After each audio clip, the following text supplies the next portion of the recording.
भारत के प्रथम प्रधानमंत्री पंडित जवाहरलाल नेहरू संसद भवन में जाने के लिए संसद भवन के परिसर में आकर अपनी गाड़ी से उतरते हैं।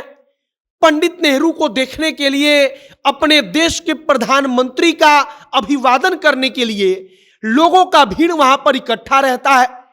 पंडित नेहरू गाड़ी से उतरते हैं और लोगों का अभिवादन स्वीकार करते हुए आगे बढ़ते हैं और अचानक एक महिला पंडित जवाहरलाल नेहरू के तरफ आगे बढ़ती है।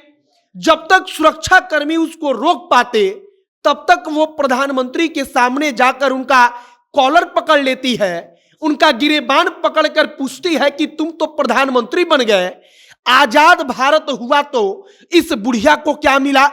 और वहां पर खड़े तमाम बड़े बड़े लोगों का हाथ पांव फूल गया। लेकिन पंडित जवाहरलाल नेहरू, भारत के तत्कालीन प्रधानमंत्री, ने उस बुढ़ी अम्मा को जो जवाब दिया, वो जवाब सुनकर हर कोई वहां पर खड़ा होकर सिर्फ सोच रहा था कि पंडित नेहरू आखिरकार क्या चीज है। आगे आपको हम यह पूरी कहानी बताएंगे कि उस वक्त पर हुआ क्या था, लेकिन उससे पहले हमारा परिचय। और नमस्कार, मेरा नाम है मोहित कुमार सिंह और आप जनता जंक्शन देख रहे हैं। आप जरा इस बात का कल्पना करिए कि आज की तारीख में अगर मुख्यमंत्री को और प्रधानमंत्री को कोई लड़का या कोई भी आदमी काला झंडा भी दिखा देता है तो उसके साथ कैसा व्यवहार होता है। और अब कहानी सुनिए कि भारत के प्रथम प्रधानमंत्री, जो उस वक्त पर प्रधानमंत्री थे, उनका कॉलर किसी बुढ़िया ने पकड़ लिया और उस बुढ़िया के साथ कुछ नहीं किया गया। कहानी की शुरुआत होती है कि पंडित जवाहरलाल नेहरू संसद भवन में जाने के लिए अपनी गाड़ी से आकर उतरते हैं। अब प्रधानमंत्री का अभिवादन करने के लिए, उनको देखने के लिए लोगों की भीड़ इकट्ठा रहती है। उसी भीड़ में एक बूढ़ी अम्मा खड़ा रहती हैं।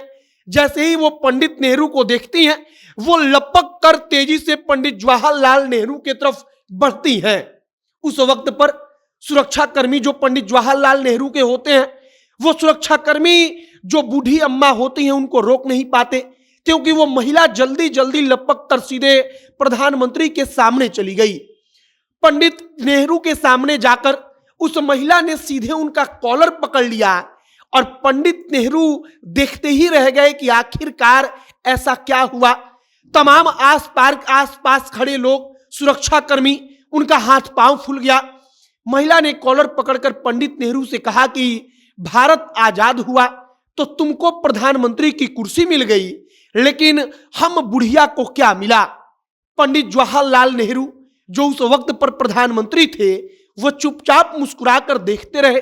उन्होंने सुरक्षा कर्मियों को इशारा करके रोका और इसके बाद उन्होंने जवाब दिया कि आप आजाद भारत में हैं, इसीलिए इस भारत के प्रधानमंत्री का कॉलर पकड़कर भी यहां पर एकदम आराम से खड़ी हैं।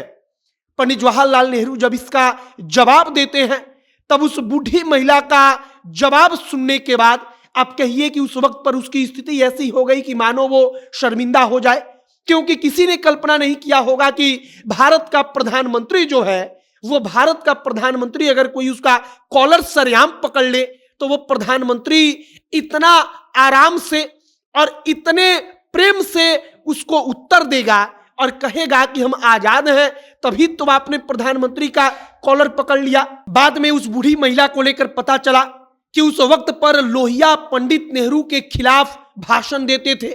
लोहिया पंडित नेहरू की खिलाफत कर रहे थे, मतलब कि वाकई में आजादी के बाद भारत की स्थिति ठीक नहीं थी। लोगों के पास खाने के लिए अन्न नहीं था, भोजन करने के लिए उनको भरपेट भोजन तक नहीं मिलता था। और इन तमाम मुद्दों को लेकर लोहिया ने उस महिला को भाषण दिया था। वो महिला लोहिया का भाषण सुनकर भारत के प्रधानमंत्री का जाकर कॉलर पकड़ लेती है। लेकिन पंडित जवाहरलाल नेहरू की यह कहानी बताई जाती है तो कहा जाता है कि उनके जैसा सहिष्णु नेता शायद आज की तारीख में कहीं नहीं मिलेगा। फिलहाल पंडित जवाहरलाल नेहरू का आज जन्म दिवस है। 14 नवंबर को हम सब लोग पंडित जवाहरलाल नेहरू को याद करते हैं। तो हमने ये कहानी आप तक पहुंचाई है भारत के प्रथम प्रधानमंत्री की। आपकी इस पर क्या राय है, कमेंट बॉक्स में लिखकर बताइएगा। आगे जो भी और जानकारी आएगी सब कुछ हम आप तक पहुंचाएंगे। तमाम खबरों के लिए हमारे साथ बने रहिएगा। क्या अंत में हमारा नाम मोहित कुमार सिंह है। आप जनता एक्शन देख रहे हैं।